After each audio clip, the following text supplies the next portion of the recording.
بسم اللہ الرحمن الرحیم۔ السلام علیکم۔ سیرت النبی صلی اللہ علیہ وآلہ وسلم عنوان نجاشی کے دربار میں۔ اس کے بعد رسول اللہ صلی اللہ علیہ وآلہ وسلم اور تمام مسلمانوں نے کعبہ کا طواف شروع کیا۔ حضرت عمر رضی اللہ تعالی عنہ آگے آگے رہے۔ مسلمانوں نے کعبہ کے گرد نماز ادا کی۔ سب نے بلند آواز سے قرآن کی تلاوت بھی کی، جبکہ اس سے پہلے مسلمان ایسا نہیں کر سکتے تھے۔ اب تمام قریش نے مل کر نبی کریم صلی اللہ علیہ وآلہ وسلم کو قتل کرنے کا فیصلہ کیا۔ انہوں نے حضرت صلی اللہ علیہ وآلہ وسلم کے خاندان والوں سے کہا، تم ہم سے 2 گنا خون بہا لے لو اور اس کی اجازت دے دو کہ قریش کا کوئی شخص حضرت صلی اللہ علیہ وآلہ وسلم کو قتل کر دے، تاکہ ہمیں سکون مل جائے اور تمہیں فائدہ پہنچ جائے۔ حضرت صلی اللہ علیہ وآلہ وسلم کے خاندان والوں نے اس تجویز کو ماننے سے انکار کر دیا۔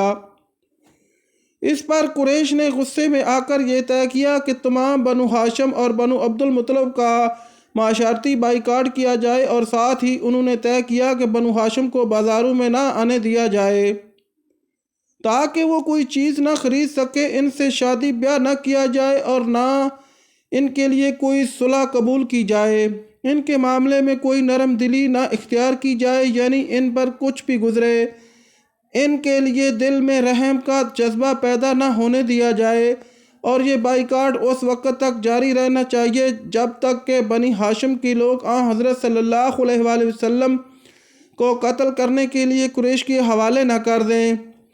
قریش نے اس معاہدے کی باقاعدہ تحریر لکھی، اس پر پوری طرح عمل کرانے اور اس کا احترام کرانے کے لیے اس کو کعبے میں لٹکا دیا۔ اس معاہدے کے بعد ابو لہب کو چھوڑ کر تمام بنو ہاشم اور بنی عبد المطلب شعیب ابی طالب میں چلے گئے۔ یہ مکہ سے باہر ایک گھاٹی تھی۔ ابو لہب چونکہ قریش کا پکا طرفدار تھا اور آپ صلی اللہ علیہ وآلہ وسلم کا بدترین دشمن بھی تھا، اس لیے اسے گھاٹی میں جانے پر مجبور نہ کیا گیا۔ یوں بھی اس نے نبی کریم صلی اللہ علیہ وآلہ وسلم کے قتل کے منصوبے میں قریش کا ساتھ دیا تھا، ان کی مخالفت نہیں کی تھی۔ نبی اکرم صلی اللہ علیہ وآلہ وسلم شعیب ابی طالب میں محصور ہو گئے۔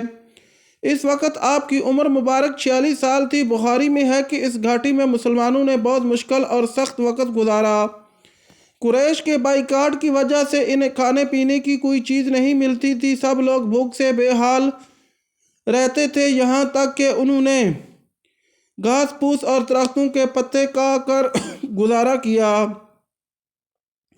یہ دن گزارے جب بھی مکہ میں باہر سے کوئی قافلہ آتا تو یہ مجبور اور بے کس حضرات وہاں پہنچ جاتے تاکہ ان سے کھانے پینے کی چیزیں خرید لیں، لیکن ساتھ ہی ابو لہب وہاں پہنچ جاتا اور کہتا، اے لوگو، محمد کے ساتھی، اگر تم سے کچھ خریدنا چاہیں تو اس چیز کے دام اس قدر بڑھا دو کہ تم سے یہ کوئی چیز نہ خرید سکیں۔ تم لوگ میری حیثیت اور ذمہ داری کو اچھی طرح جانتے ہو۔ چنانچہ وہ تاجر اپنے مال کی قیمت بہت زیادہ بڑھا چڑھا کر بتاتے اور حضرات ناکام ہو کر گھاٹی میں لوٹ آتے۔ وہاں اپنے بچوں کو بھوک اور پیاس سے بلکتا تڑپتا دیکھتے تو آنکھوں میں آنسو آ جاتے۔ ادھر بچے انہیں خالی ہاتھ دیکھ کر اور زیادہ رونے لگتے۔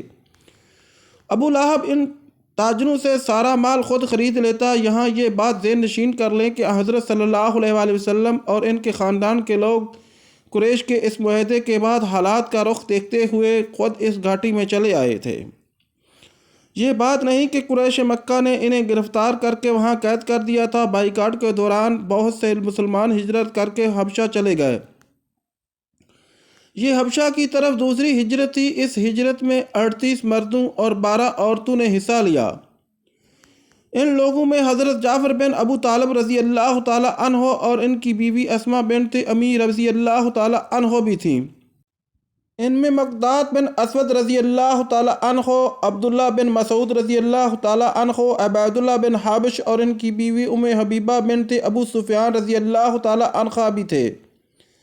یہ عبیداللہ بن حبش حبشہ جا کر اسلام سے پھر گیا تھا اور اس نے عیسائی مذہب اختیار کر لیا تھا۔ اس حالت میں اس کی موت واقع ہوئی۔ اس کی بیوی ام حبیبہ رضی اللہ تعالی عنہ اسلام پر رہی۔ ان سے بعد میں حضرت صلی اللہ علیہ وآلہ وسلم نے نقا فرمایا، ان مسلمانوں کو حبشہ میں بہترین پناہ مل گئی۔ اس بات سے قریش کو اور زیادہ تکلیف ہوئی۔ انہوں نے ان کے پیچھے حضرت عمر بن عاص رضی اللہ تعالیٰ عنہ اور عمارہ بن ولید کو بھیجا تاکہ یہ وہاں جا کر حبشہ کے بادشاہ کو مسلمانوں کے خلاف بھڑکائیں۔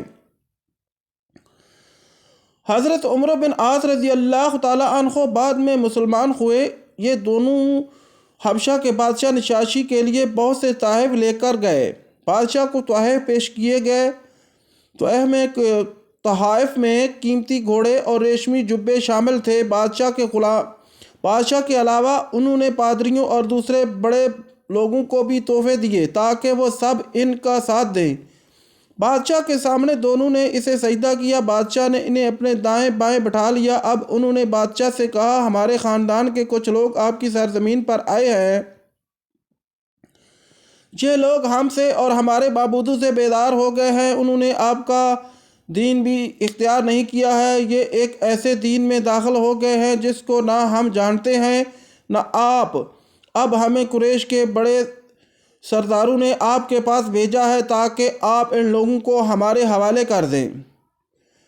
یہ سن کر نجاشی نے کہا، وہ لوگ کہاں ہیں؟ انہوں نے کہا، آپ ہی کے ہاں ہیں۔ نجاشی نے انہیں بلانے کے لیے فوراً آدمی بھیج دیے۔ ایسے میں ان پادریوں اور دوسرے سرداروں نے کہا، آپ ان لوگوں کو ان دونوں کے حوالے کر دیں، اس لیے کہ ان کے بارے میں یہ زیادہ جانتے ہیں۔ نجاشی نے ایسا کرنے سے انکار کر دیا۔ اس نے کہا، پہلے میں ان سے بات کروں گا کہ وہ کس دین پر ہیں۔ اب مسلمان دربار میں حاضر ہوئے۔ حضرت جعفر رضی اللہ تعالیٰ عنہ نے اپنے ساتھیوں سے کہا، نجاشی سے میں بات کروں گا۔ ادھر نجاشی نے تمام عیسائی ظالموں کو دربار میں طلب کر لیا تھا تاکہ مسلمانوں کی بات سن سکیں۔ وہ اپنی کتابیں بھی اٹھا لائے تھے۔ مسلمانوں نے دربار میں داخل ہوتے وقت اسلامی طریقے کے مطابق سلام کیا۔ بادشاہ کو سجدہ نہ کیا۔ اس پر نجاشی بولا، کیا بات ہے؟ تم نے مجھے سجدہ کیوں نہیں کیا؟ حضرت جعفر رضی اللہ تعالیٰ عنہ فوراً بولے، ہم اللہ کے سوا کسی کو سجدہ نہیں کرتے۔ اللہ تعالیٰ نے ہمارے درمیان ایک رسول بھیجے ہیں اور ہمیں حکم دیا ہے کہ اللہ کے سوا کسی کو سجدہ نہ کرو۔ اللہ کے رسول کی تعظیم کے مطابق ہم نے آپ کو وہی سلام پیش کیا ہے جو جنت والوں کا سلام ہے۔ نجاشی اس بات کو جانتا تھا، اس لیے یہ بات انجیل میں تھی۔